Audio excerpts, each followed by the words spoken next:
अच्छा, इसमें मरवत साहब जो एक इल्ज़ाम है वो 2023 की फरवरी में जब उनको वो कहते हैं घर बदला जज साहब ने तो उनको वो कैमरे नज़र आए। इसका मतलब ये है कि वो कैमरे पुराने लगे होंगे, जिसका इशारा आज आज़म नज़ीर तारड़ साहब ने दिया कि पिछले रजीम के अंदर वो इंस्टॉलेशंस हो सकती हैं या इंस्टॉलमेंट हो सकती हैं।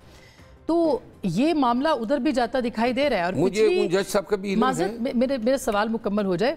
जो पिछला था मामला, उसके अंदर आपने देखा कि शौकत अजीज़ सिद्दीकी साहब का उस वक्त के जनरल फैज़ का मामला ये एक सामने है सबके। तो क्या ये सब जमातें, यानी अगर PMLN आज कह रही है गलत है तो कल आप कह रहे थे कि गलत इल्ज़ामात हैं जो कि जज साहिबान लगा रहे हैं, ये मीठा मीठा हप हप क्यों होता है? नहीं, आसान सा है ना। 2018 से इसको TORs कर दें। हाँ, 2018 से कर दें। अगर पहले भी किसी ने जज साहिबान की सर्विलेंस की है तो पहले भी जुर्म का इर्तिकाब हुआ है और उनकी भी शनाख्त होनी चाहिए, लेकिन करने वाले एक ही है, चाहे पहले हो या आपके हो। एक बात में जो अभी तारड़ साहब ने कही है ना, ये इल्ज़ामात हैं एग्जेक्टिव के खिलाफ और एग्जेक्टिव खुद ही उसमें इंक्वायरी बन रही है, अनाउंस कर रही है कि हम एक रिटायर्ड जज को इंक्वायरी कमीशन जो है वो मुकर्रर करेंगे।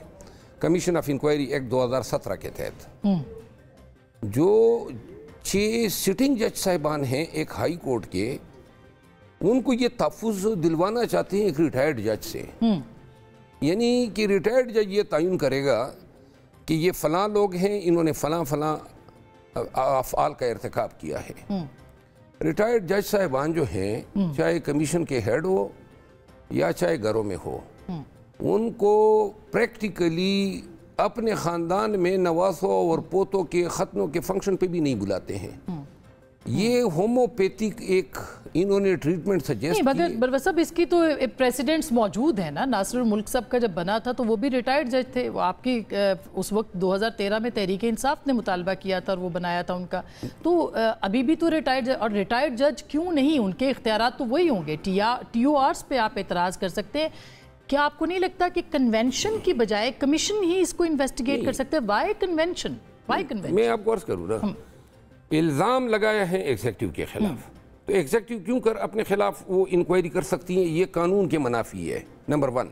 नंबर 2 बात ये है कि इतने संगीन नवीयत के इल्ज़ामात के बाद जब एक अलहदा पिलर है रियासत का अदलिया, अदलिया की तरफ से लगाए गए इल्ज़ामात जो एग्जेक्टिव के खिलाफ है, वो एग्जेक्टिव खुद ही कमीशन मुकर्रर करके TOR वे करके कराएगी। ये बुनियादी इंसाफ और कानून के कवायद से इनहराफ है। सर एक और सवाल मुझे, ठीक है आपकी ये बात जो है आपका ये और आपका ये पार्टी का मैं आपको एक मिसाल देता हूँ ना। हाँ। काजी फाइज ईसा साहब ने फैज़ाबाद धरना केस में जब रिव्यूज़ दाखिल हुई तो साथ ही हुकूमत ने जो है यही कमीशन ऑफ इंक्वायरी एक्ट के तहत एक कमीशन बिठा दिया और उनको 2 महीने का टाइम दिया और उसका भी मिलता जुलता काम था कि तयन करें कौन इनको लाया, किसने पैसे दिए, क्या क्या लोग इसके पीछे कार फरमा थे। मगर उसकी रिपोर्ट आई थी। हाँ, अगर आपको याद हो उसकी रिपोर्ट आई है। नहीं, मैं उसमें पेश नहीं हुए बहुत सारे लोग, लेकिन रिपोर्ट तो नहीं, अभी तो नहीं आई है। हाँ, अभी तो नहीं आई है। फैज़ाबाद कमीशन की बात कर रहे हैं ना? कमीशन की बात, फैज़ाबाद कमीशन रिपोर्ट की बात। हाँ। अब उसमें क्या हल निकाला गया, क्या तीर मारा गया, आप ये समझना चाहते हैं, को ये बताना चाहते हैं कि ये 6 जज साहिबान। मगर मरवत साहब ठीक बात कर रहे हैं आप। कमीशन तो मतलब वो कहते हैं ना कि वो कुएं में डालने वाली बात है कि कमीशन बना दो, JIT बना दो उसको, लेकिन फिर एक और तरीका है ना, हल क्या है? हल ये ना, और एंड वाई पाकिस्तान तहरीक इंसाफ क्यों पार्टी बन रही है? आप तो इस पे स्टेक होल्डर ही नहीं है। क्योंकि हम स्टेक होल्डर हैं। कैसे? क्योंकि उन जज साहिबान को सिर्फ PTI या इमरान खान से रिलेटेड केसेस पे जो है तकालीफ का सामना करना पड़ा है। ये तो उन्होंने किसी खत में नहीं लिखा।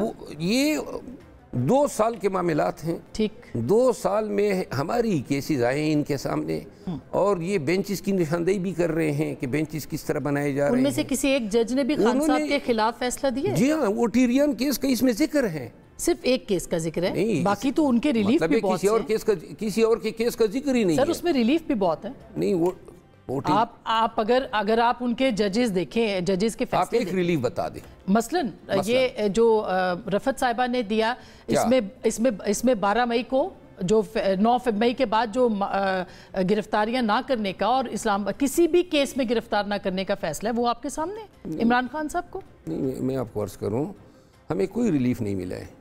یہ تو آپ کا موقف ہے، میں تو ان ججوں کے کوئی بتا دینا کس جج صاحب نے ہمیں کون سا ریلیف دیا ہے، ان آنریبل جج صاحبان سمیت۔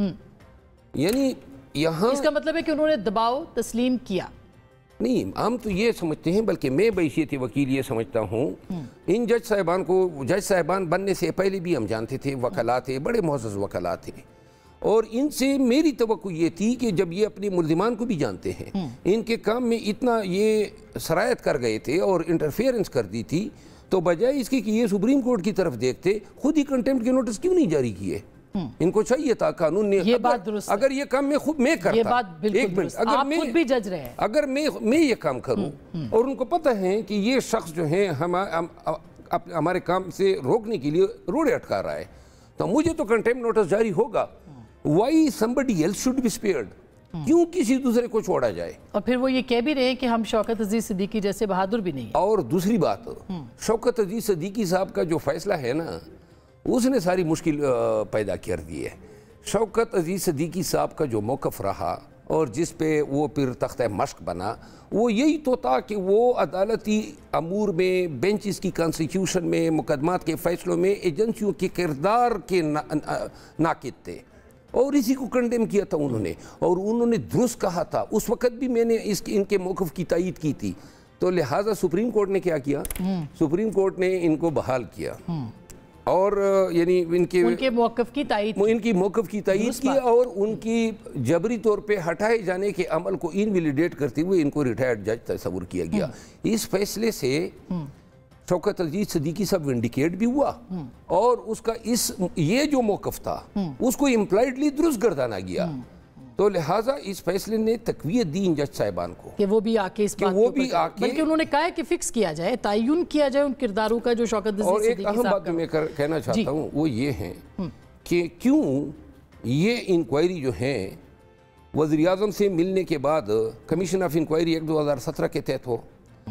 ہمارے سامنے نظیریں ہیں، سپریم کورٹ نے آرٹیکل 184(3) میں، اور اپیلیٹ جورسڈکشن میں، اور ہائی کورٹ نے آرٹیکل 199 میں متعدد مواقع پہ جوڈیشل کمیشن خود ہی قائم کیے ہیں کہ آرٹیکل 199 میں بھی ہائی کورٹ کے پاس یہ اختیار ہے کہ وہ ایک کمیشن مقرر کرے، تو لہٰذا سپریم کورٹ اگر ضروری سمجھتی تو سپریم کورٹ اپنے تھیں، کیونکہ آلریڈی یہ سپریم جوڈیشل کونسل کے نوٹس میں آ چکا ہے، اور سپریم جوڈیشل کونسل کے سربراہ جو کہ سپریم کورٹ کے سربراہ بھی ہیں، وہ یہ مسئلہ اٹھا کے سپریم کورٹ کے سامنے انہوں نے رکھ دیا، اور فل کورٹ ریفرنس ہوئی، فل کورٹ نے اس کو ایگزامن کیا، تو لہٰذا supreme judicial council plus supreme court دونوں نے اس کو دیکھا ہے، تو کیا ہی بہتر ہوتا؟ دیکھیں یہ ہو سکتا ہے ابھی فل کورٹ کا بھی آیا نہیں ہے اعلامیہ، ابھی پھر ہو رہی ہے شام سے، لیکن یہ جو لا منسٹر نے بات کر دی ہے تو اس کا مطلب ہے کہ کوئی انڈرسٹینڈنگ ہو گئی ہے۔